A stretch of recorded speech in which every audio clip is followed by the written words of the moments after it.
El acta de la sexta sesión queda a disposición de las señoras diputadas y señores diputados. El señor secretario dará lectura a la cuenta. Secretario, se dará lectura a la cuenta.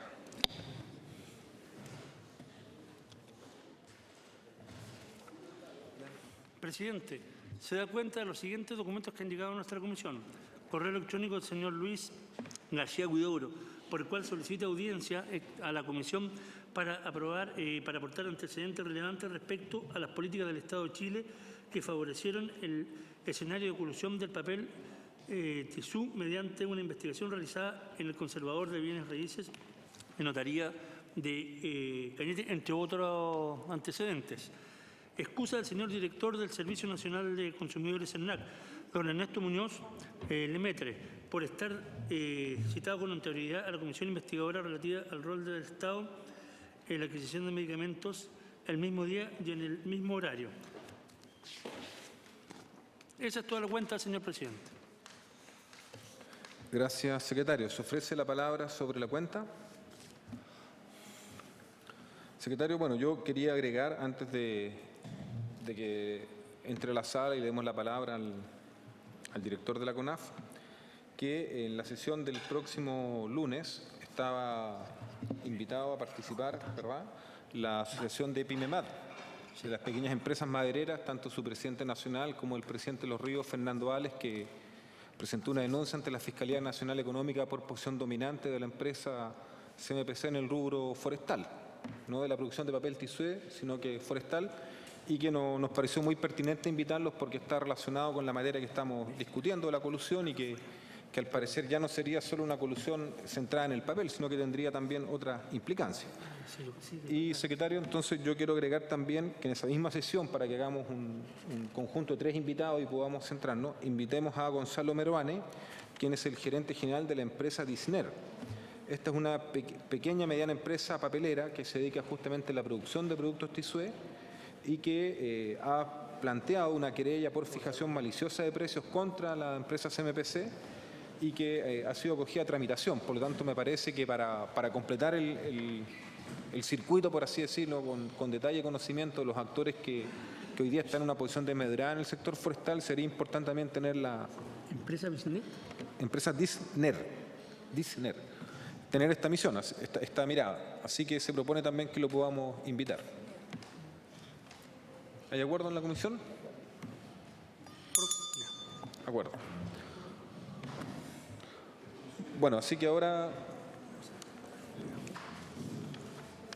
vamos entonces a darle la palabra al director de la CONAF,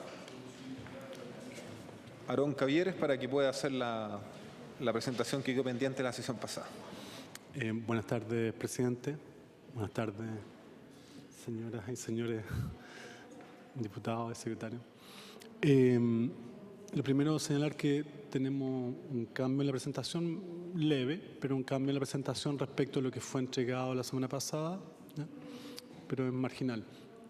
Y tuvimos que ocupar el otro computador para cargarla, por eso tengo una leve demora ahora.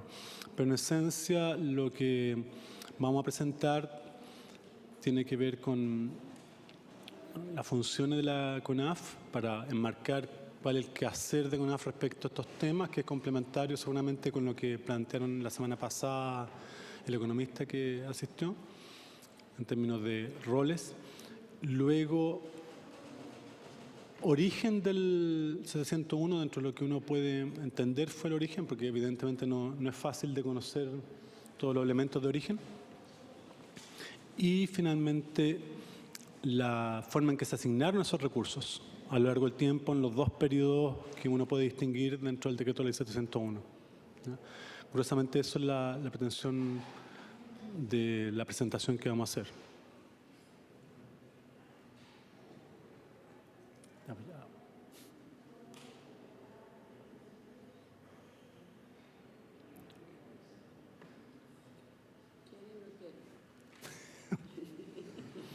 ¿Llegará algún día? Ya, apareció por lo menos el mono abajo. Ahí está. Ya. Bien.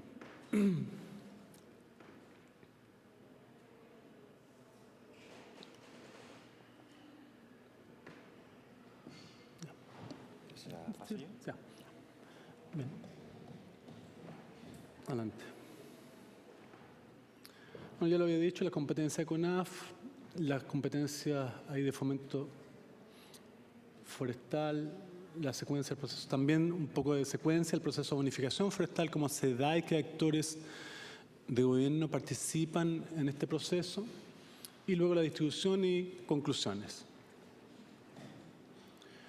La competencia CONAF, regulatorias, en este caso fiscalizadoras, están dadas a través de la Ley del Bosque Nativo y a través del Decreto Ley 701, y están separadas ahí por tipo de recurso.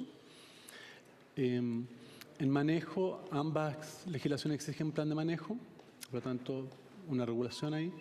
En acopio, solamente la Ley de Bosque Nativo tiene exigencias de guía de libre tránsito para los materiales obtenidos producto de la explotación. En transporte lo mismo, guía de libre tránsito, que no ocurre con el 701, y ninguna de las dos legislaciones tiene capacidad fiscalizadora en la industria de transformación. Luego, en el fomento, que es por lo cual es más conocido el 701, ¿no es cierto?, tenemos que en bosque nativo no hay incentivo a la forestación, porque eso está contenido en el Decreto Ley 701, que permite forestar tanto con especies introducidas como con especies nativas, ¿no?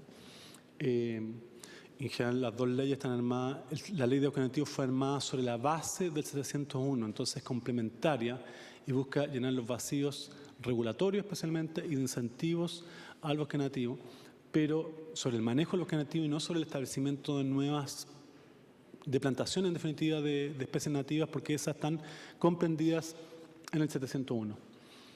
En manejo, como se dice ahí, tenemos siembra, en la Ley de Bosque Nativo establece siembra, establecimiento de regeneración natural, corte intermedio y final, cortafuegos, senderos, entre otras cosas porque tienen más actividades.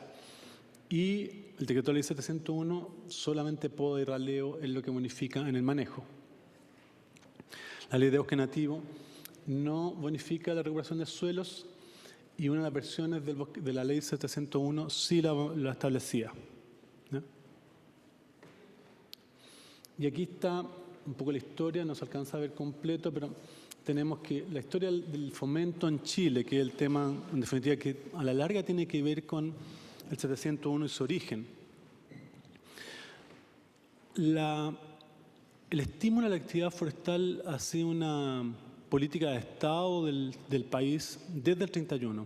Esto no lo planteo yo, sino que lo plantea un investigador de la Universidad de California, un geógrafo que hizo su tesis de doctorado sobre este tema, y analizó el conjunto de leyes y vio cómo sistemáticamente, no importa la tendencia del gobierno, había sido una actividad transversal, una política transversal de los distintos gobiernos impulsar la forestación, la actividad forestal. Partiendo en la Ley de Bosque de 1931, mediante la cual se establecieron en total 49.000 hectáreas. Luego, entre el 59 y el 64, el fomento industrial de Corfo, que se cristaliza además posteriormente en los créditos Corfo entre el 66 y el 73, y en la creación de la COREF y la CONAF, que realiza convenios de forestación con propietarios, con pequeños propietarios en especial, plantando a lo largo del país. Esto es importante porque en definitiva tenemos del orden de 340.000 hectáreas establecidas de plantaciones al 73, ¿no? Y eso significa una base productiva muy importante que ya estaba presente en el país, ¿no? O sea, siempre se hace partir como que las plantaciones surgieron con el 701 y eso está muy distante de la realidad. Luego viene el Decreto Ley 701, que ya saben el origen, 74, ¿no es cierto? Dura 20 años y a la vez hay planes de empleo forestales mediante los cuales se foresta 85.000 hectáreas. Viene una prórroga corta de un año, el 95, y luego viene la segunda etapa del Decreto Ley 701, la Ley 19.561, mediante la cual se establecen 480.000 hectáreas. Y hay una pequeña prórroga del decreto, de esta versión hasta el 2012. Y tenemos, en paralelo, el 2008 surge la Ley de Bosque Nativo y tenemos como futuro una ley de regulación y fomento de la forestación como una iniciativa distinta que pretendemos impulsar una vez que se cuente con el servicio forestal.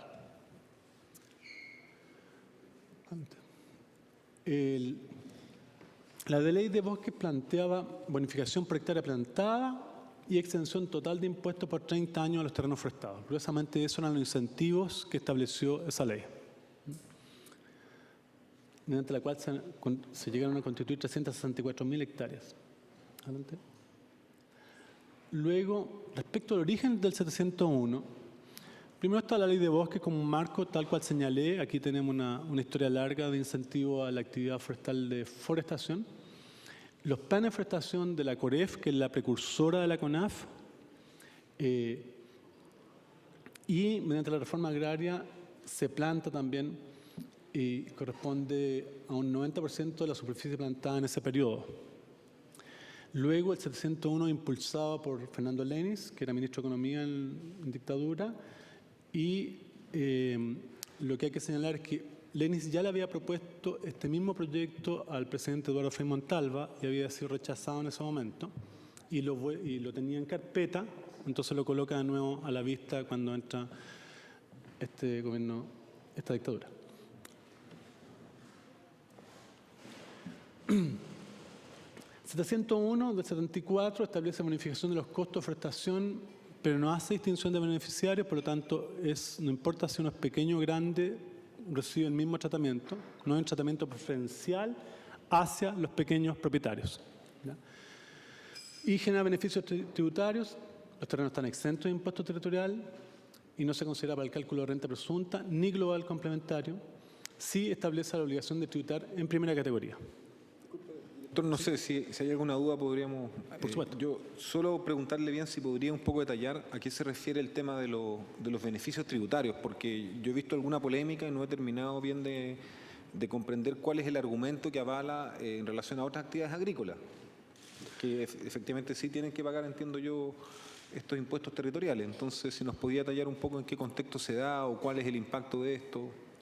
El impacto de esto que quedan exentos, la polémica que seguramente usted ha visto tiene que ver no con el pago de los impuestos territoriales de las empresas, sino que hay una exención tributaria que está asociada a la actividad forestal y el punto que tenemos ahí es que hay una dificultad para recuperar, porque al cierre tendrían que pagarse, al cierre a la primera corta, 2 años después de la corta tendrían que recuperarse esos tributos y eso en general cuesta fiscalizarlo, porque no es tarea nuestra, pero cuesta fiscalizarlo porque nosotros no sabemos exactamente el momento en que se cortan la plantación necesariamente, ¿ya? A veces se avisa que se va a plantar, se va a cortar y se plantea después, entonces eso genera un desfase que nos hace difícil saber, como gobierno, digo, estoy hablando de nosotros y Servicio de Impuesto Interno, saber en qué momento esto... cuál es el monto realmente recuperado de esos impuestos que están transitoriamente exentos.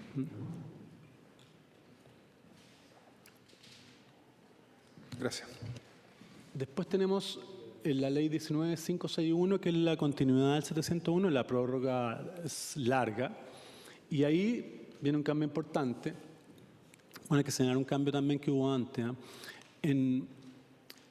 En el decreto de ley 701, en la versión inicial, cuando llega la democracia, lo que se hace buscando facilitar que los pequeños propietarios puedan acceder a este instrumento, lo que se hace es, mediante la tabla de costos, establecer tablas de costos diferenciadas para los pequeños propietarios, ¿ya?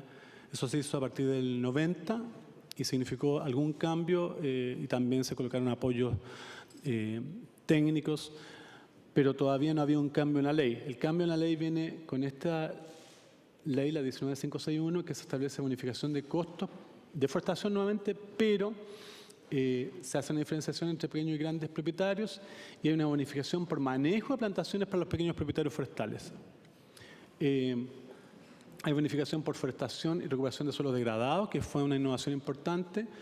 Y bueno, ya se había dicho que los incentivos están focalizados, lo que quiere decir que tienen un tratamiento diferenciado los pequeños propietarios bajo el marco de esta ley. Aquí está la secuencia del proceso de bonificación.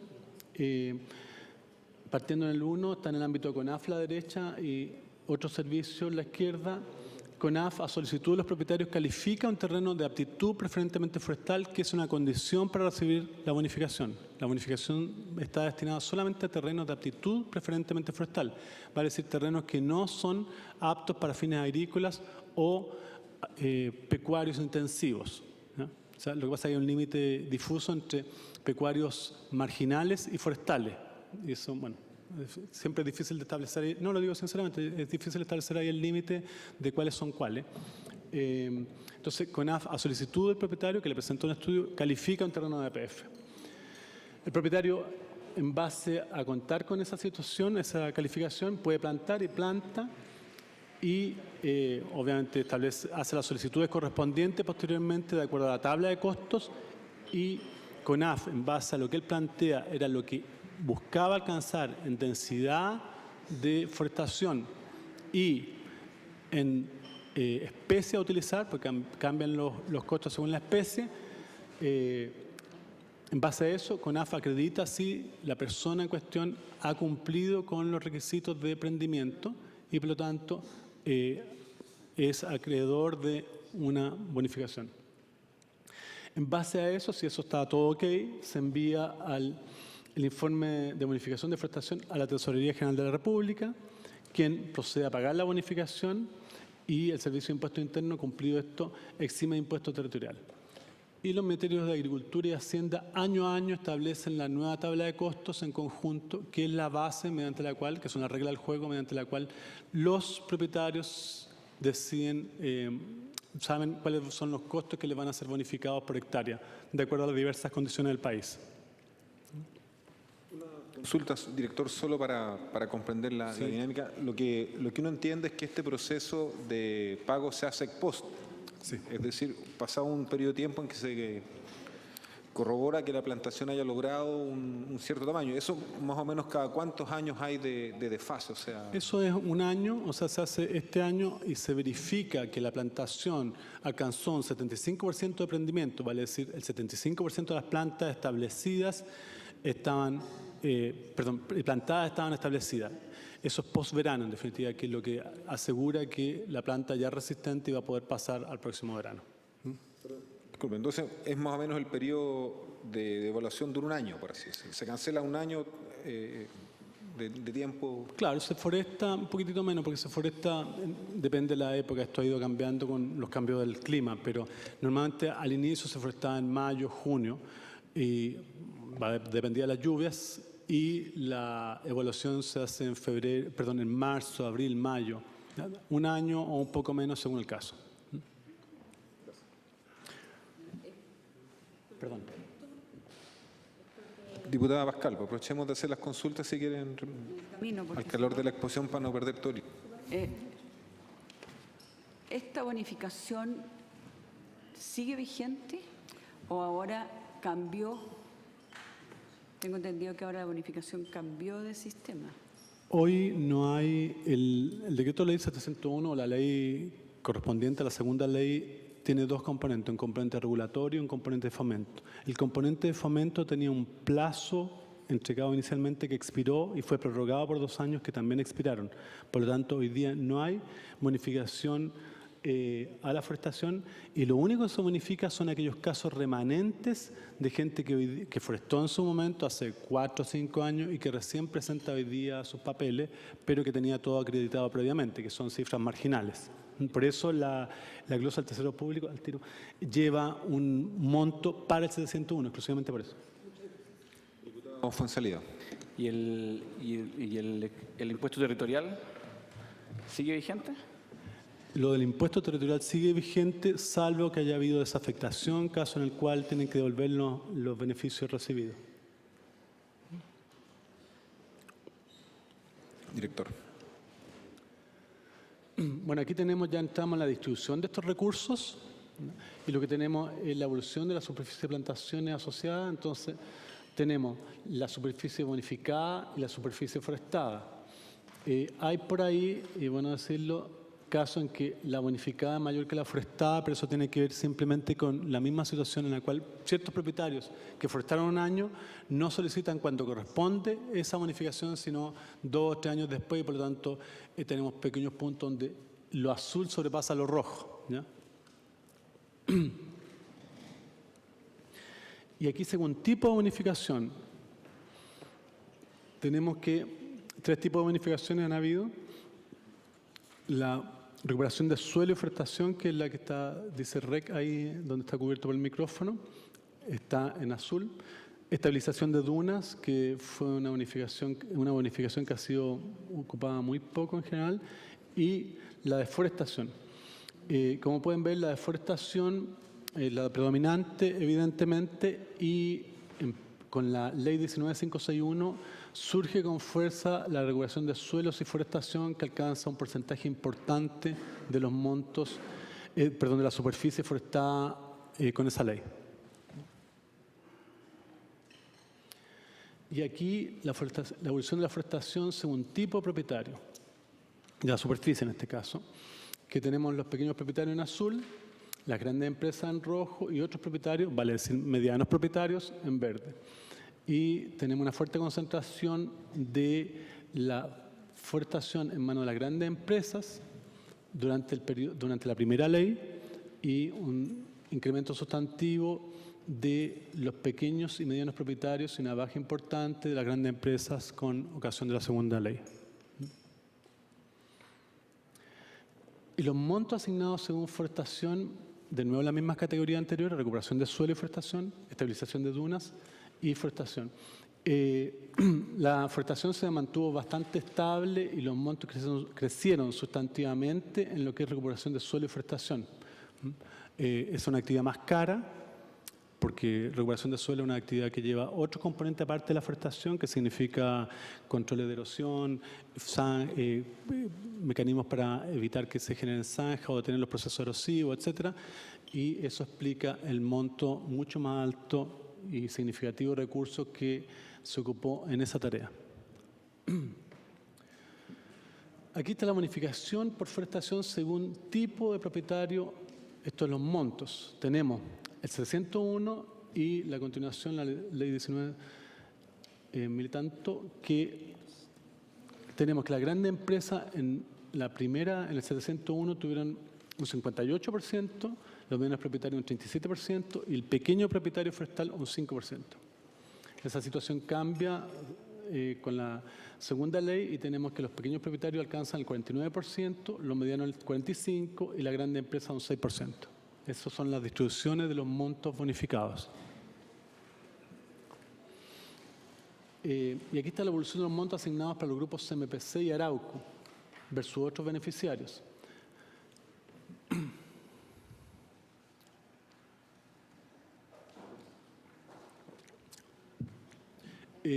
Como pueden ver, tenemos que las bonificaciones tomadas por estos grupos tienen un monto importante en la primera ley y bajan sustantivamente en la segunda cuando entran otras empresas y forestadores, vale decir medianas empresas, medianos propietarios y pequeños propietarios.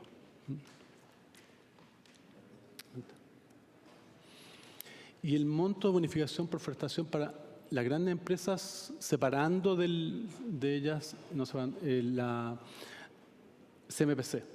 Y ahí tenemos la distribución que de nuevo es sustantiva en la primera etapa y baja durante la segunda ley. ¿Sí? Director, solo para comprender, esa cifra en rojo que representaría CMPC en el periodo 74-97 es 33.000 millones de pesos, ¿verdad? Ah, sí. En acumulado en dólares, 33.000. Ah, 33.000 millones de ¿cómo? No, 33.000. No, por eso, ¿cuál es la cifra para entenderla bien? ¿33.000 qué? Tendrían que ser dólares a noviembre de 2005, pero suena muy poco, 33.000 dólares. Podría ser 33.000 millones de pesos. 33 millones de dólares. Ya, 33 millones de dólares. De dólares, ahí sí Ya, calza. perfecto. Sí. No, sí, por supuesto. Sí.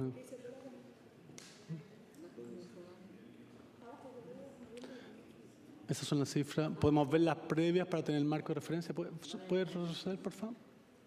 La otra. Ahí, el total entregado en la primera, en el 701, fue 211 millones de dólares, ¿no es cierto? y en el segundo periodo fueron 451 millones de dólares. Esos son los marcos de referencia respectivamente para cada uno de los periodos de bonificación. ¿Ya? Y ahí tenemos de nuevo de las grandes empresas 122 millones de dólares y en la segunda oportunidad 28 millones de dólares.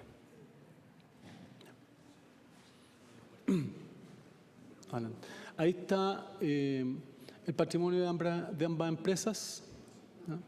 Arauco y CMPC, su evolución en el tiempo. Pero este patrimonio no está afectado. Esto es importante destacar que es el patrimonio, no necesariamente todo esto está forestado, no necesariamente todo esto está bonificado, ¿no? O sea, el patrimonio de plantaciones que poseen las empresas hoy día. Una parte, claro, la superficie que poseen, una parte viene seguramente del patrimonio original. Voy a pensar en Arauco, por ejemplo. Arauco tiene un porcentaje de esa superficie, proviene de la reforestación de lo que contenía ya las empresas establecidas por Corfo, Celulosa Arauco y Celulosa Constitución, que fueron adquiridas finalmente por el Grupo Angelini, ¿ya? Entonces, claro, una primera parte viene de eso, otra parte viene de superficie bonificada, otra parte de superficie plantada sin bonificación y seguramente otra parte de predios comprados. Hay que recordar que estas empresas han ido comprando otras empresas en el tiempo, ¿ya? Adelante. Bueno, como consideraciones y conclusiones tenemos que la entidad a cargo de aplicar la ley, bueno, eso es CONAF, la institucionalidad está en revisión, ¿no es cierto? Básicamente lo que CONAF fiscaliza y fomenta tiene que ver con bosque nativo, formaciones xerofíticas y plantaciones forestales. CONAF no tiene facultades para fiscalizar más adelante en la cadena. Hemos estado a cargo, como institución, a cargo de la administración del fomento y de la regulación. Adelante. Y aquí está una síntesis de la distribución. Las bonificaciones estuvieron concentradas en el primer periodo en los medianos y grandes propietarios, 37 y 58% respectivamente. Los pequeños captaron solo un 5%. Y en términos de superficie, los grandes propietarios tuvieron un 66%, los medianos un 31% y los pequeños un 3%. ¿No? En el segundo periodo, los pequeños propietarios recibieron un 46% de los montos bonificados, los medianos un 45% y la gran propiedad un 6%. Y la superficie de los grandes propietarios fue un 12%, los medianos un 52% y los pequeños un 36%. ¿No? En síntesis, si uno hace una sumatoria que no es fácil de hacer, porque en realidad estamos agrupando montos distintos de plata, o sea, lo que se bonificaba en el primer periodo era más bajo que lo que se bonificaba en el segundo. Y algunas de estas forestaciones llevan montos por recuperación de suelo asociados. Entonces, pero si uno sintetiza todo eso en un solo paquete, que tiene esas dificultades de mezcla, tenemos que las grandes empresas recibieron un total de 23% del total de los recursos, los medianos propietarios un 42% de los recursos y los pequeños propietarios un 35% de los recursos. Y en ese mismo periodo total, las grandes empresas forestaron un 47% del total forestado mediante incentivos, los medianos un 38% y los pequeños un 15%. Esas son las cifras totales que tenemos para entregar, señor presidente. Sí, director, solo una consulta, solo para entender cómo leer bien las cifras. Eso querría decir que entre el año 74 al 2014 las grandes empresas recibieron 152 millones de dólares de subsidio. Sí. Perfecto. Le agradecemos al director ejecutivo de la CONAF, Aarón Cavieres, y damos la palabra para preguntas que puedan surgir. Bueno, yo quiero partir haciendo un primer comentario, es que curiosamente a mí me ha tocado discutir en la región de Coquimbo con pequeños productores que han hecho uso del decreto 701. Pero no lo han hecho para plantación de pino insigne o de ese tipo, sino que han intentado con otras especies exóticas, más bien en la línea de combatir la desertificación. Y claro, la verdad que la situación para ellos ha sido extremadamente negativa, porque al ser un subsidio que se paga ex post y no tener certeza por los factores climáticos de que las lluvias van a ser las apropiadas para que la especie se desarrolle, en este caso la especie vegetal, muchos se han endeudado y me señalan que al final terminan que pagar directamente, no hubo bonificación. ¿Ya? Entonces yo lo quiero plantear a partir de esto, que creo relevante discutir en el caso de las regiones que estamos enfrentando un proceso de desertificación que está avanzando. Es decir, me refiero a la cuarta, la quinta, incluso la sexta, qué posibilidades tengan en el marco de una política forestal de tener no una plantación que vaya a ser de una rentabilidad económica por su explotación, pero sí que tenga una rentabilidad desde el punto de vista ambiental y social al poder permitir combatir la desertificación y generar efectos, en este caso, climáticos positivos, ¿ya? Yo sé que escapa un poco al tema, pero yo lo quiero señalar porque con las comunidades agrícolas y con las organizaciones campesinas de la región de Coquimbo me han hecho varias veces el planteamiento, yo me imagino que también lo han discutido en algún minuto con usted y es un punto relevante. Yo sé que puede que eso vaya en el marco de los desafíos futuros de la CONAF, pero es un punto, director, que yo no quería dejar de lado y transmitírselo a ver si podemos comentarlo, porque la verdad que el proceso de certificación que vivimos en cuarta, quinta, me atrevería a decir sexta región hoy día, es bastante creciente y da la impresión que nuestras herramientas o instrumentos de política pública no están acorde a un fenómeno que se ha intensificado. Eso solo lo dejo pendiente como con el ánimo de abrir un poco el debate, pero en relación al tema mismo de exposición, yo quería ser muy franco en plantear por lo menos dos inquietudes. La primera es que uno se pregunta, este es un subsidio que empezó el año 74, es decir, 40 años más o menos ya casi de vigencia, un poco más de 40 años, y la pregunta es, ¿será coherente como política pública independiente del gobierno de turno que en 40 años ya hemos tenido una política que buscaba solo aumentar la masa forestal?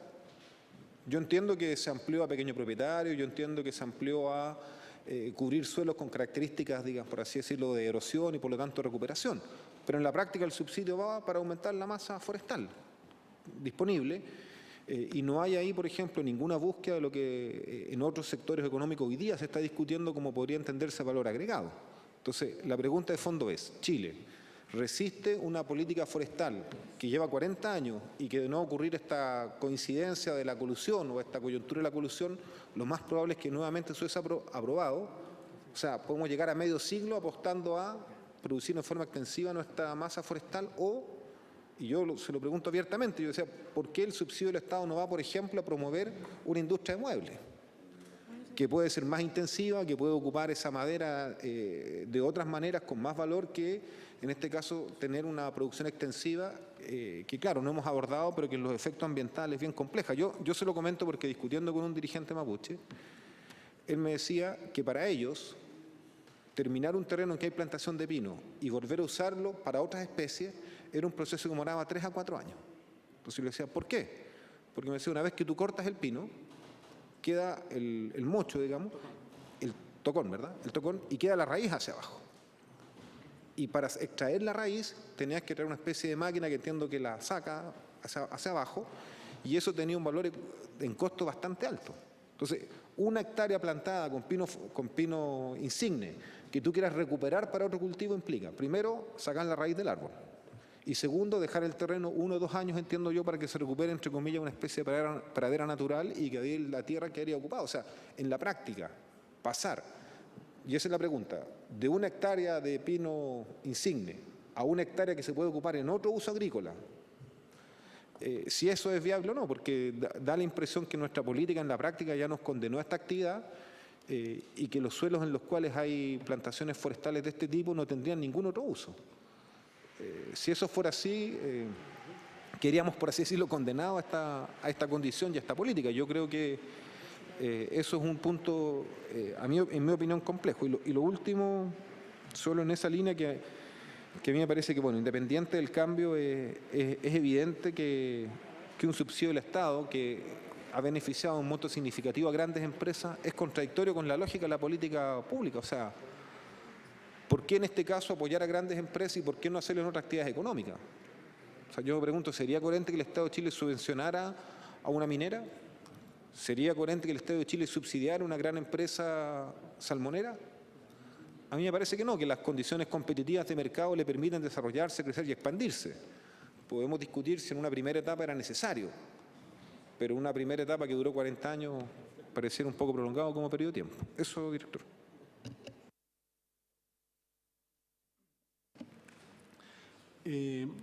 Partiré por lo del norte. claramente cuando pensamos una ley de fomento y regulación a la forestación y colocamos esos dos títulos, porque hasta ahora cuando se ha repensado el 701 siempre se ha pensado la pura parte de fomento. Sin embargo, claramente hay preocupaciones societales sobre otros temas que tienen que ver con lo regulatorio también. Entonces, por eso colocamos tanto el fomento como la regulación como necesidades de trabajo futura. Cuando pensamos una ley de ese tipo, que depende de que la CONAF pase a ser servicio forestal, de lo contrario no podemos, de acuerdo a lo establecido por el Tribunal Constitucional, cuando se aprobó la ley de bosque nativo, se estableció allí por parte del Tribunal Constitucional que era la última ley mediante la cual se le entregaban atribuciones, se le podían entregar potestades a CONAF y que esto no iba a ser permitido más porque no correspondía que un ente como la CONAF, que es Corporación de Derecho Privado, pudiera recibir nuevas potestades. Entonces nosotros dependemos, para tener nuevas leyes forestales, claramente de la existencia de un servicio forestal. Dicho eso, en la medida en que eso se logre, que esperamos lograrlo por supuesto, y en eso estamos, cuando pensamos en la nueva ley de fomento, la ley de fomento y regulación de la forestación, estamos pensando en temas productivos para los pequeños propietarios, estamos pensando en temas ambientales de diversa índole. A modo de ejemplo, temas relacionados con fijación de carbono, temas relacionados con protección de los cursos de agua, temas relacionados con recuperación incluso o restauración de ecosistemas que estén degradados y otras iniciativas análogas. En eso se está pensando y, por lo tanto, en ese marco, también lo que estamos pensando claramente es tener un instrumento fuerte hacia las formaciones xerofíticas. Las formaciones xerofíticas corresponden a 16 millones de hectáreas en este país y son parte de las atribuciones, de acuerdo a la ley de bosque nativo, de fomento y regulación de la CONAF, solo que en el área de fomento tenemos muy poco, entonces también corresponde pensar ahí, sobre todo pensando en el norte, que la situación es mucho más grave, porque cuando uno corta un carbonillo, por ejemplo, un arbolito, un arbusto arbolito de carbonillo, que es muy usado para leña, el problema que tiene es que ese carbonillo, para que se pueda volver a establecer naturalmente, supongamos que quedaran fuentes de semilla o hubiera semillas cerca, probablemente sean unos 100 años, si es que se dan condiciones climáticas muy satisfactorias. O sea, cuando uno corta un carbonillo está cortando una historia muy larga y está probablemente dificultando el futuro de manera sustantiva. Entonces requerimos ahí incentivos de orden ambiental, como usted señala, para apoyar la mantención de eso y para apoyar a los pequeños propietarios también en la generación de beneficios.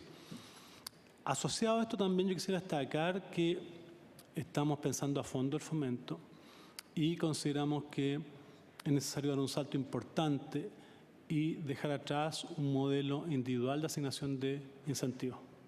¿Por qué esto? Porque en general, como lo decía el otro día el investigador, el sector forestal a nivel global, más allá de la estructura que tenga, es un sector de elevada economía de escala. Elevada economía de escala, y eso lleva a que cualquiera sea el país tiendan a ser grandes estructuras industriales. Entonces, en ese marco, pensar en tener actores pequeños que trabajan individualmente en un mercado donde tienen mucha asimetría de información y donde los otros actores tienen gran cantidad de información no tiene sentido. La experiencia del mundo indica que tenemos dos modelos gruesos de esto. El modelo norteamericano y el chileno, que en general es de asignación individual de incentivos. Y sabemos el resultado porque, en definitiva, si bien tenemos toda esa superficie de forestación, la integración de los pequeños propietarios al desarrollo forestal ha sido bastante relativa o disminuida, porque las plantaciones son de mala calidad y porque los precios que reciben son más bajos que otros productores por desconocimiento de los mercados. Ese es el modelo que tenemos, un modelo de asignación individual. El modelo alterno es el que se usa en el norte y centro de Europa. Estamos hablando de países forestales por definición. Voy a colocar en particular Suecia y Finlandia, pero también Alemania, Austria y un conjunto de países, donde ha habido un trabajo largo del Estado de tener incentivos, pero trabajados de manera asociativa, de tal modo que los propietarios deban, si quieren acceder a los incentivos, constituir empresas asociativas que cuentan con apoyo técnico para asegurar que las plantaciones son competitivas y son productivas, de alta productividad, y realmente tenemos producto del trabajo, un buen volumen, y luego que tengan la capacidad de manejar en conjunto la venta como grandes volúmenes y por esa vía obtener mejores precios en los mercados. Entonces, ahí hay un punto importante que tiene que ver con lo que usted planteaba, porque eso tiene que ver también con cómo se entregan los recursos para que esas forestaciones puedan establecerse, no puntualmente, sino de una manera más larga. La verdad es que claramente vemos que es necesario avanzar por esa vía, porque este otro camino creemos que ya ha topado su fin, como lo hemos planteado y se está discutiendo en el Consejo de Política Forestal, ¿no? Eso sobre ese tema, no sé si con eso respondo, diputado. Luego, usted pregunta si será coherente solo aumentar la masa forestal o ir por una estrategia de valor agregado. Yo creo que hay que separar aquí porque a mí me parece que el valor agregado primero que hay que obtener aquí, o sea, no todos los propietarios van a ser productores de muebles o productores de productos. La mayor parte de los propietarios de tierra van a ser productores de productos de la tierra. Eso es difícil de cambiar.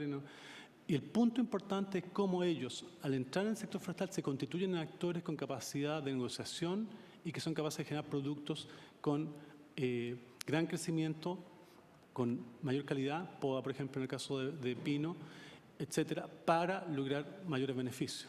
Entonces, nos parece que esa es una parte importante.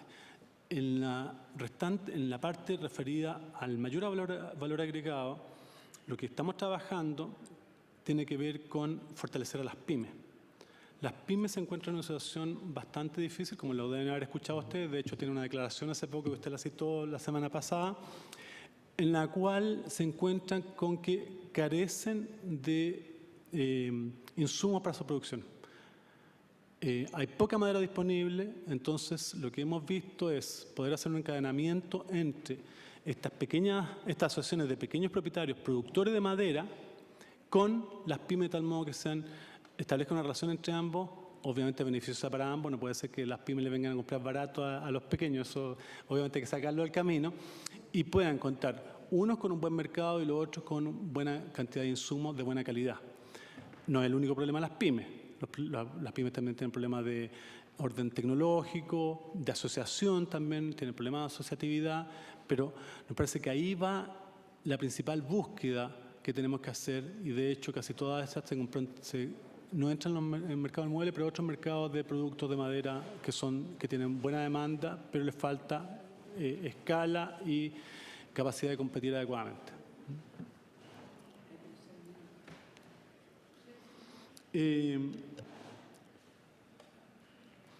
Entonces, usted decía después respecto a si estamos condenados a tener plantaciones en los terrenos que hoy día están, y nombraba el caso de comunidades mapuches que plantean. Lo que yo quisiera plantear allí, primero, el tiempo que demanda cambiar los tocones, hacer desaparecer los tocones de un bosque distinto entre pino y eucaliptus. Probablemente el caso que usted señala sea más de eucaliptus, que es mucho más complejo. Pino también es complejo, pero pino se deteriora con mayor rapidez, la madera de pino, y por lo tanto, si uno piensa en 4 años, probablemente en 4 años buena parte de eso depende de la zona, depende de la humedad, eso va a incidir un montón, esté relativamente cambiado. Pero con eucalipto es un tremendo problema, sobre todo porque el eucalipto rebrota. Entonces, ahí se requiere maquinaria pesada para sacar los tocones de eucalipto, sin duda. Ahora, en general, los terrenos que están plantados, y yo creo que ahí ha habido una labor que uno puede mirar con tranquilidad, son terrenos de aptitud forestal. Entonces, el pasar a otro uso significa generar procesos erosivos en esos suelos. O sea, salvo que sean praderas de muy buena calidad, muy densas, lo que vamos a tener ahí son procesos erosivos. O sea, lo que uno tiene que ver ahí es cómo lo hace para generar, si hay interés en cambiar esto, para generar cultivos que aseguren la conservación de los suelos. Buena parte del problema que tenemos en la zona sur es la erosión producida por los cultivos de trigo y posteriores, que dejaron suelos muy deteriorados. Entonces yo creo que hay que tener una mirada que combina las dos cosas, o sea, cómo logramos tener una inserción productiva más potente de estas comunidades. Y en ese sentido yo quisiera destacar que estamos muy interesados en traer la experiencia neozelandesa. ¿Por qué? Porque tiene muchas analogías con la nuestra, porque los dos casos se trata de pueblos indígenas que fueron los dueños originales de muchas tierras, ¿no es cierto?, que hoy día las tienen de vuelta, y que en ambos países, en esos terrenos, se produce pino. Allá no producen eucalipto, pero producen pino, el mismo pino de acá. Y lo que hay ahí es que ha habido, en la devolución de tierra, se han generado dos modelos. Un modelo en el cual las comunidades organizadas tienen esas plantaciones, se las entregan a prestadores de servicios que le manejan los bosques. Ese es un modelo. Y la otra es que hay empresas maorís que hacen ese trabajo para los otros componentes de esa etnia. Entonces, queremos ver eso porque ahí hay un modelo interesante de replicar que podría funcionar acá, pensando en combinar el generar bienestar a la población, que es el punto central que yo creo es lo que tenemos que buscar, porque aquí no interesa tener más o menos plantación, interesa cómo lo que incentivamos a los pequeños propietarios les genera bienestar, no nos interesa la superficie. Yo creo que ahí hay que estar muy claro que lo que interesa no es más plantaciones, sino más bienestar. Y en ese sentido, dado las características de los suelos que nos dan para muchos otros cultivos, salvo pradera, ¿no es cierto?, pensar en una cosa como esa. Son de las alternativas que estamos estudiando para afrontar este tema, estando de acuerdo en lo general que usted plantea. Luego me planteaba usted sobre el subsidio a las grandes empresas, si son sostenibles. Primero, está claro que el subsidio original fue establecido en otras condiciones y ninguna persona en esta mesa, yo creo, tiene alguna responsabilidad en eso, ¿no es cierto? Claramente, las empresas tienen un negocio forestal y no requieren subsidio en general para sus actividades forestales. Eso ha sido planteado por varios autores, lo planteaba el otro día el investigador que señalaba que el efecto del incentivo es marginal o nulo respecto del incremento de la tasa de forestación, lo que quiere decir que la actividad, lo dijo él, se habría realizado de todas formas de no existir incentivo. Eso señaló el investigador. Esto fue planteado por un directivo de Arauco, si no me equivoco, por ahí por el año 80 y tanto, ya, algo análogo. Entonces, estoy citando fuentes, incluso de la propia empresa, que plantearon este tema de si acaso se requería o no, y plantearon que no. Distinto es en el caso de los pequeños propietarios, porque claramente no hemos logrado ahí constituirlos en actores que puedan aprovechar esas tierras y tienen evidentemente barreras que resolver. Y ahí yo creo que es necesario ver cómo lograr eso, y por eso que estamos pensando este mecanismo asociativo, porque creemos que ahí hay un cambio importante que hacer que puede dar resultados muy distintos. Entonces, hacia adelante, en general, ninguna propuesta considera, en lo que se refiere a incentivos para fines productivos, incentivos a las grandes empresas. Hace años que eso no se plantea. Sin embargo, distinto el caso de los incentivos para fines ambientales. O sea, cuando uno tiene incentivos para fines ambientales, primero los costos son sustantivamente mayores, ¿ya?, porque son actividades más caras. Voy a colocar un ejemplo: restauración. Restauración de un bosque nativo en un área determinada es una actividad que es compleja porque no tenemos variedades flexibles. Por ejemplo, voy a colocar un ejemplo de roble, que se adapten en todas las condiciones. O sea, una gracia de pino, de aromo, que uno coloca un aroma aquí o allá, y en general va a prender y se va a desarrollar de manera más o menos homogénea con lo restante. Con roble estamos trabajando activamente, ahora tuvimos un gran avance con raulí de plantas de muy buen desarrollo, pero no necesariamente ocurre eso. Entonces, en esos casos normalmente los costos son distintos y la motivación es distinta. Entonces, en general, a nivel internacional, los incentivos para fines ambientales tienen costos distintos y en general tienen menos cierre desde el punto de vista propietario, lo que no significa que uno no pueda colocar cuotas para asegurar que ciertos propietarios de todos modos puedan lograr participar en eso y asegurar una participación. Gracias, director. Diputado Carlos Abel Jarpa. Diputada Denise Pascal. Gracias, presidente. Gracias, director, por la excelente información que nos ha señalado. Siempre hemos escuchado y se ha dicho de que especialmente el eucalipto sería un gran captador de recursos hídricos. No sé si la conozco, cuáles son los antecedentes que me puede señalar al respecto. Y lo mismo, yo represento la zona ahí de Biobío, y efectivamente en el camino entre el antiguo camino, o sea, el actual camino y el antiguo camino que había entre Siana y Concepción a través de Florida, eso eran puras cárcavas. Que si hay un resultado, ¿cuál ha sido el resultado con respecto a la recuperación de suelo? Gracias, presidente. Diputada Denise Pascal.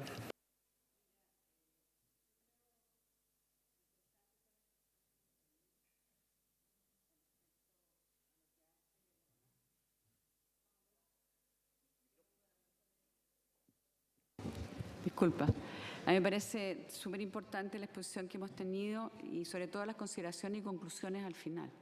Bueno, yo estoy en la Comisión de Agricultura, donde hemos estado más de una vez preguntándole cómo funciona, cuáles son las y mirando la posibilidad, ¿no es cierto?, del servicio forestal.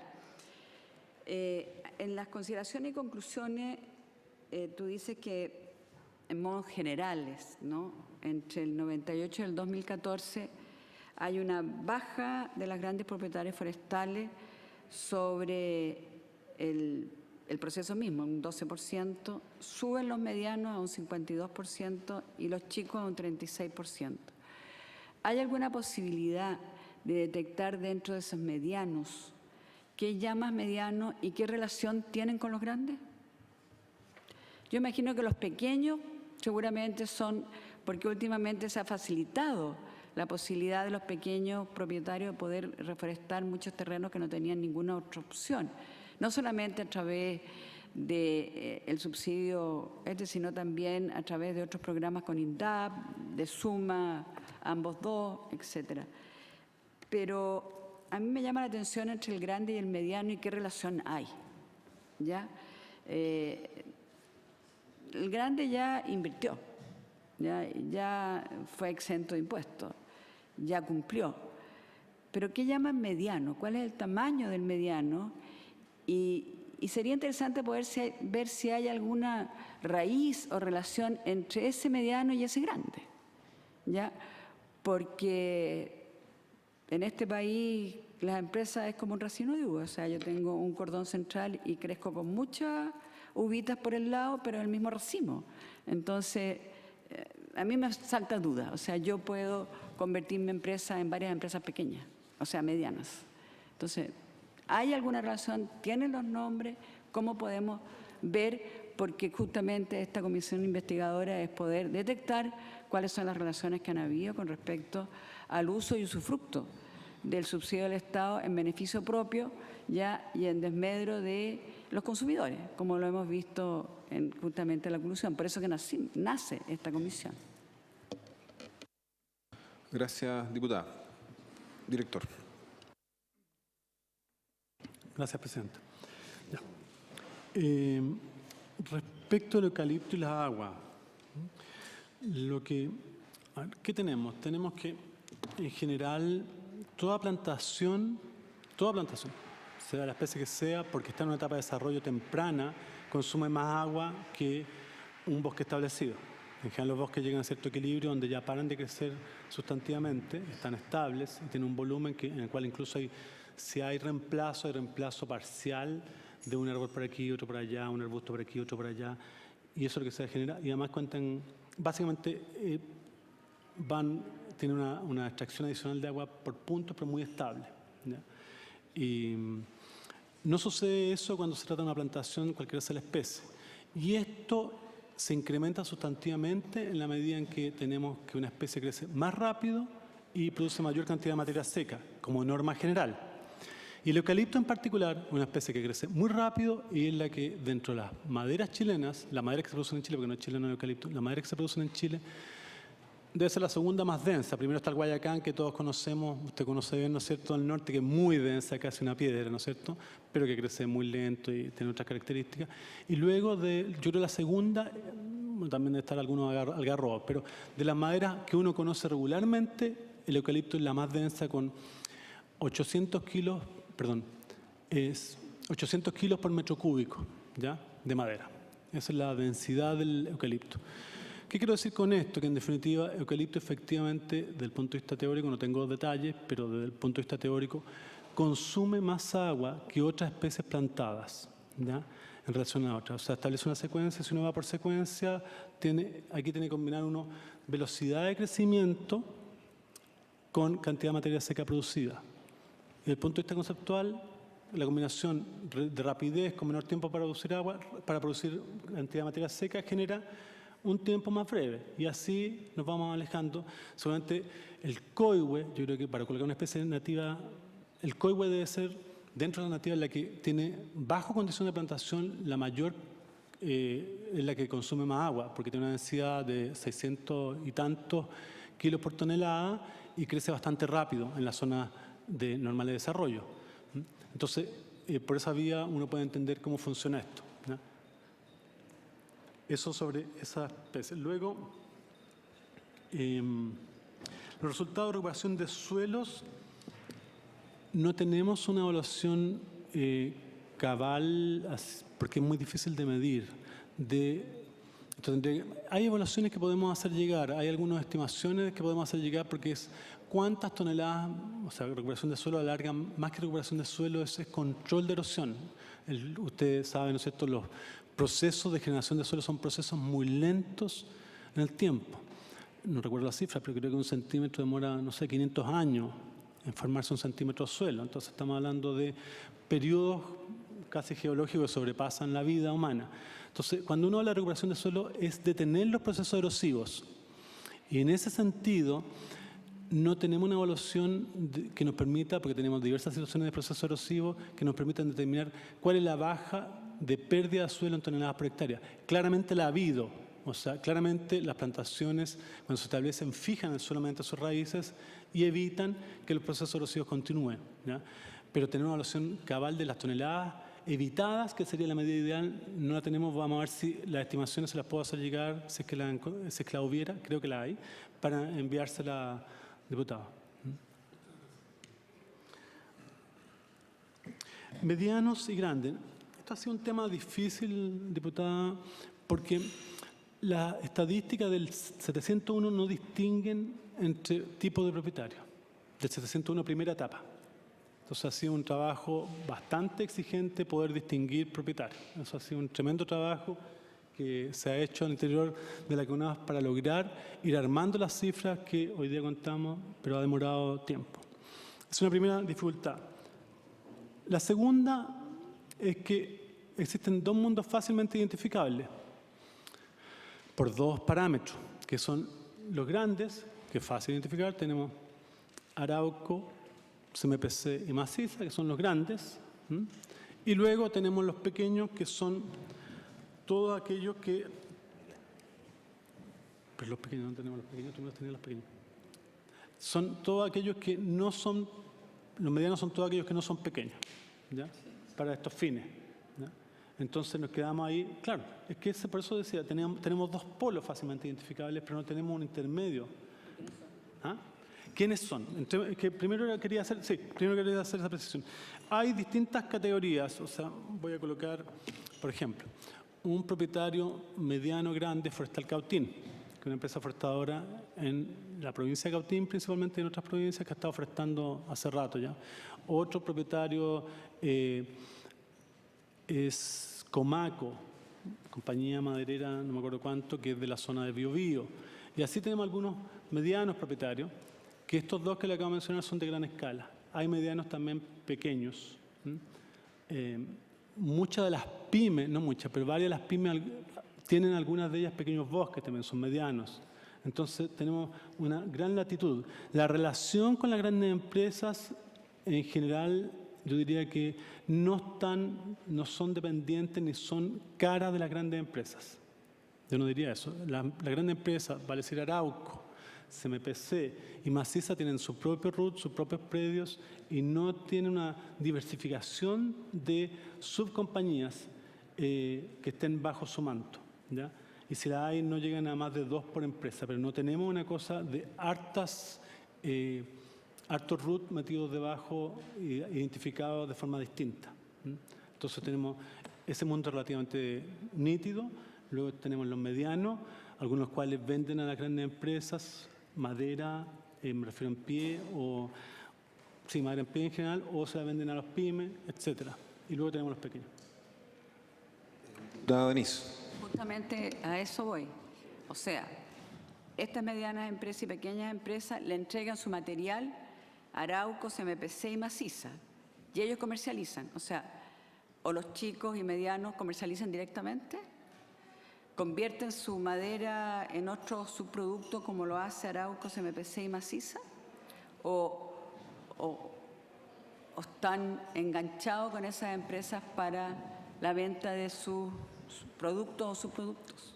A ver, primero, son casos muy distintos las plantaciones de eucaliptus de las plantaciones de pino. Primera cosa, yo haría una gran distinción porque en plantaciones de eucaliptus tenemos un conjunto de medianos procesadores y exportadores operando. Además, una parte no menor de un tipo de eucalipto, el eucalipto nitens, que se pensaba que iba a ser muy bueno para pulpa y no funcionó para pulpa, está siendo destinado a leña. Por lo tanto, tenemos un volumen importante que transita hacia los mercados de leña. ¿Ya? El eucalipto nitens, de lo cual hay 300.000 hectáreas, si no me equivoco, plantadas. Pero además, en eucalipto en general no se usa para madera, sino que para pulpa. Y ahí hay muchos compradores, no muchos, pero varios compradores, aparte de lo que hacen las propias grandes empresas, que astillan y exportan directamente. Entonces, es un mundo con una diversificación distinta al mundo del pino, donde tenemos que maciza, Arauco y CMPC son grandes espesores de plantaciones. Es un mercado, ya lo dije, deficitario en oferta de madera disponible para el mercado, por lo cual probablemente una parte importante de los medianos, ya sea se la venden a las pymes o la procesan ellos mismos y otra parte se la venderán a las empresas. Y luego también hoy Maciza vendió una parte importante de sus recursos y son de un tercer ente, y además Maciza, dentro de los recursos que posee, abastece mediante volúmenes regularmente al mercado en un acuerdo con la pyme, ¿ya? O buscando favorecer a la pyme. Entonces, están todas esas situaciones.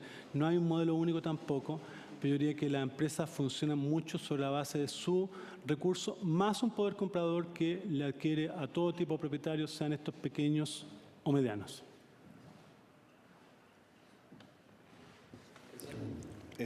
Diputado Milosevich. Gracias, presidente. Bueno, saludar por su intermedio al director. Bueno, yo personalmente, y me imagino la mayoría de esta comisión, no estamos de acuerdo con el subsidio a la gran empresa, y en eso usted decía que lo compartía, digamos, que no hay una discusión con respecto a eso. Sin embargo, en este escenario de difícil distinguir entre pequeños y medianos, tomando en cuenta la exposición, ¿no es cierto?, del investigador de la Universidad de Concepción de la semana pasada, él nos comentaba que el subsidio, en el fondo, lo que ha hecho es que los pequeños productores hayan bajado sus precios frente a la venta a la gran empresa. Es decir, él le decía técnicamente que hay una transferencia de riqueza, de un subsidio que tiene por objeto promover, por ejemplo, el aumento de la actividad forestal en pequeños productores. Finalmente, lo que termina sucediendo es que hay un traspaso de riqueza directa a la gran empresa, que es el poder de compra. Entonces, frente a eso, yo sé que es difícil tener una posición tan clara, pero ¿cómo hacemos para no terminar con el fomento al pequeño y mediano, que puede tener sentido? En general, podría tener sentido, yo no tengo el detalle técnico para poder justificar o no, pero imagino que para el pequeño puede tener sentido un subsidio estatal, pero ¿cómo hacemos que eso no signifique necesariamente un traspaso de riqueza directa al gran comprador, en el fondo? Porque al final lo que está pasando es que el Estado le subsidia el valor de compra al gran comprador. Entonces ahí, si usted estuviera en alguna posición o si le han dado vueltas sobre cómo distinguir que este subsidio promueva al chico pero no le llegue tan directamente al grande, o de esa manera a lo menos. Gracias, presidente. Gracias, diputado Milosevich. Director. Gracias, presidente. Lo que planteamos hace un rato es que claramente observamos con preocupación la situación de los pequeños propietarios forestales que, pese a plantar, no han obtenido bienestar por ser plantadores. Han obtenido plantaciones de una calidad baja y obtienen precios reducidos debido a su desconocimiento de los mercados, y por lo tanto ahí se ve afectado la posibilidad de obtener algo que tiene doble costo, ¿no es cierto? Producen poco, porque las plantaciones son de baja calidad, y luego lo poco que producen además no obtienen los mejores precios. Entonces, en ese marco, y por eso es que nos estamos planteando este modelo asociativo que señalaba. Ese modelo asociativo busca que se continúe con incentivos a los pequeños propietarios para fines productivos, pero bajo un marco en el cual el requisito sea que sea bajo modalidades asociativas y con mecanismos de gestión que le aseguren la calidad, que se han conducido esto por los mismos pequeños propietarios, no por otra vía, la calidad en la gestión de la masa forestal, de tal modo a asegurar que son de alta productividad comparable a las que tienen las grandes empresas. Y por otra parte, manteniendo ese carácter asociativo, vendan en conjunto, por lo tanto obteniendo mejores precios y con mejor conocimiento de los mercados. Y ahí además, lo que hemos dicho, buscamos establecer un modelo que vincule con fuerza a estas asociaciones de pequeños y medianos propietarios con las pymes. Eso no es, o sea, lo estamos trabajando hoy día porque queremos tener las mejores bases para cuando llegue, espero, el momento de contar con una ley de fomento y regulación de la forestación, tengamos un modelo armado. Y estamos estudiando no solamente la idea conceptual, sino desde el punto de vista ya operacional, cuáles son los modos de organizar la producción, cuáles son los problemas que van a surgir, la forma de distribuir los recursos, porque si usted piensa, si tenemos algo así, el que corta primero, contento, pero ¿qué va a hacer el que va a cortar al último? Entonces tenemos que resolver mecanismos de transferencia entre ellos de tal modo lograr que todos sientan que esto tiene sentido, porque si no, los de primera línea van a estar muy contentos, pero los de 20 años después van a estar ahí molestos. Todos esos temas los estamos trabajando en este momento para realmente tener una propuesta sólida para impulsarla a posteriori. Pero nuestra idea de fondo es la que usted señala. Gracias, director. Mire, yo quería agregar un comentario. Estaba en uno de los oficios que enviamos periodo pasado a la CONAF, nos llegó un listado de las empresas que postulaban. Yo no lo ando trayendo en este momento. Creo que fue el año 2013 que estaba en el listado. Y al revisar el listado aparecía postulando el subsidio 701 Forestal Mininco. Claro, si uno veía la cantidad total de millones de pesos, eran 400 millones, si no me equivoco, lo que ella recibía. Comparado con los pequeños, era mayor la cantidad que se destina a los pequeños. Pero no deja de ser indignante, después de conocer los casos de colusión, que Forestal Mininco, que es una empresa dependiente de CMPC, reciba 2013 o 2012 400 millones de pesos de subsidio. Uno podría decir, bueno, es poca plata comparado con los totales que fueron entregados por el Estado, pero uno podría decir, si es 1 millón, es igual de indignante. Porque es una gran empresa que funciona, como nos dijo acá el investigador ayer, la sesión pasada, que funciona a escala ya no local, sino que mundial, y sobre todo es un subsidio que uno dice, esos mismos 400 millones de pesos o la cantidad que fuere, ¿por qué no estaban puestos, por ejemplo, en poder buscar otras formas de explotación de la tierra? Y ahí es donde... Entonces, yo lo comento ¿por qué? Porque la verdad que si el debate fuera que puede que la Comisión nuestra haga propuestas en ese sentido, creo que sería el ideal, de una nueva política de subsidio forestal, y sabemos que los bosques de pinos no van a desaparecer tampoco de nuestro país, pero la pregunta lógica y coherente es, tiene que haber un mecanismo que sea muy explícito y tajante en excluir a las grandes empresas. Porque, aunque sabemos el cambio que hubo con el año 97 y las estadísticas son claras, yo no lo quiero desconocer, el hecho que todavía se hayan entregado recursos económicos de todos los chilenos a grandes empresas forestales, a mí me parece que es una situación escandalosa. Y más aún cuando eso, en la práctica, yo discrepo del análisis que hizo el investigador en la sesión pasada, creo que sí ha favorecido la concentración y, en mi opinión, sí ha favorecido la colusión. Y ahí volvemos al viejo debate que tenemos de, en el fondo, qué relación hay entre colusión y concentración. Y yo tengo la más profunda convicción que hay una relación muy estrecha. O sea, mercados altamente concentrados favorecen la colusión. Y desde ese punto de vista, la pregunta que uno se puede hacer, este tipo de subsidio aplicado en 40 años, el resultado es un mercado concentrado. ¿Habrá tenido una incidencia o no? El investigador que vino nos dijo que no.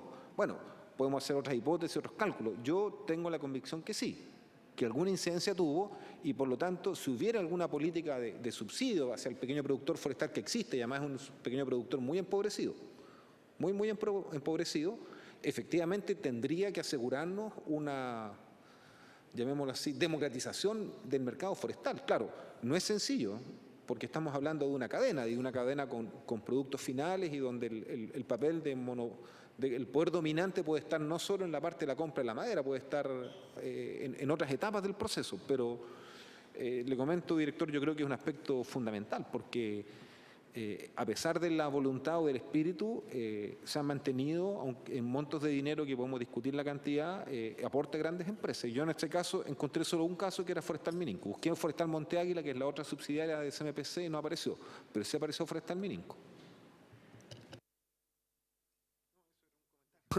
Solo por... No sé si hay alguna otra pregunta. Ya, entonces, antes que terminemos esta sesión, porque tenemos solo invitado al director, yo propongo que tomemos 2 acuerdos, ¿ya? El primero es que enviemos un oficio al director del Servicio de Impuestos Internos para que él nos pueda informar cómo opera este mecanismo de exención para el pago del impuesto territorial en la actividad forestal y la forma como se cobra, ¿ya? Y que podamos también solicitar detalladamente si es que hay deuda o mora qué cuantía es. Yo lo quiero plantear francamente porque este tema hubo al tiro una polémica pública y la verdad que no deja de ser preocupante. O sea, que una actividad que tenga en su minuto un apoyo en retraso en el pago de impuestos tiene que posteriormente cobrarse. Si hay en eso dificultades prácticas y eso implicado que a una gran empresa no se le está cobrando un impuesto que sí se le cobra a cualquier otra actividad económica de pequeña escala, creo que es una situación bastante escandalosa. Perdón. No, totalmente de acuerdo con su oficio. Y lo otro también, la otra situación que ocurre con esto, ¿dónde lo pagan? Porque ocurre... Agreguemos, entonces la solicitud es un oficio, el acuerdo es un oficio del Servicio de Impuestos Internos donde nos informen cómo opera este mecanismo de exención para el pago del impuesto territorial a las plantaciones forestales, la forma como se cobra, si existe deuda o productores que estén en mora y también el lugar o la región física, porque entiendo que eso alude al punto donde están ubicadas las empresas o las casas matrices de las empresas. Exacto, ese es el tema, presidente. Y el segundo, bueno, ¿hay acuerdo? Bueno, y en base al resultado del oficio, veamos no la factibilidad de citar también al director del Servicio de Impuestos Internos.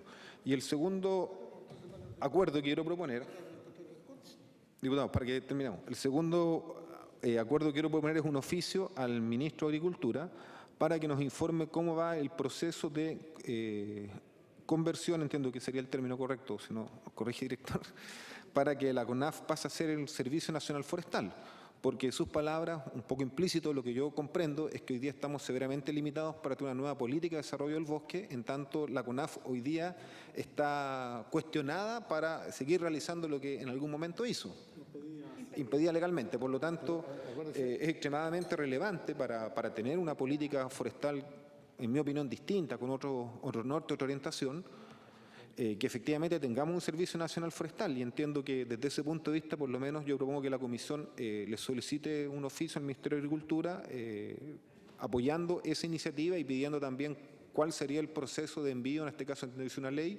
una ley de conversión o traspaso de la CONAF a Servicio Nacional Forestal. El diputado Carlos Abel Jarpa. No, hay que recordar que la CONAF no es un servicio, es una corporación nacional forestal. Sin fines de lucro, y por lo tanto lo que se requiere hoy día es crear un servicio y eso es lo que yo creo que es lo que habría que estar solicitando, en qué etapa está la creación, porque en este caso sería la creación del Servicio Nacional de Forestación. ¿Hay acuerdo en segundo oficio? Segundo oficio, sí. Director, no sé si usted nos quiere agregar algo que nos... Gracias, presidente. Se cuenta en este momento con el proyecto elaborado y está en consulta al conjunto de ministerios con los cuales nos relacionamos, que son un buen número. Estamos cerrando ese proceso, la verdad es que nos queda un solo ministerio por cerrar y en base a eso ya entra decisión dentro de las prioridades legislativas, que ahí ustedes saben que tenemos una situación de bastante sobrecarga legislativa que es la que hay que ordenar para ir adelante con este proyecto. Entonces estamos trabajando con el ministro en ver cómo tener prontamente el proyecto disponible, que ya está casi terminado, para dar los próximos pasos que esperamos sean a la brevedad. Y lo otro que quería plantearle, presidente, si quiere, si le parece, le enviamos una minuta sobre el tema del cobro de los impuestos y lo que sucede respecto a ese tema. Lo tenemos elaborado, lo hemos visto con el impuesto interno, entonces lo podemos enviar una minuta que explica qué pasa ahí, cuáles son las dificultades que se encuentran en el momento de tratar de recuperar los impuestos que corresponde recuperar. Muchas gracias, director. Sí, no, sería creo, muy útil para el trabajo de la comisión contar con esa minuta que usted nos señala y por supuesto que, claro, nos interesa saber cómo avanza el proyecto de ley que crearía este Servicio Nacional Forestal y de todas maneras el objetivo del oficio al ministro de Agricultura es señalarle la importancia que tiene esta normativa porque de otra manera vamos a continuar en esta situación en la práctica que les impide hacer una verdadera política forestal. Muchas gracias, director.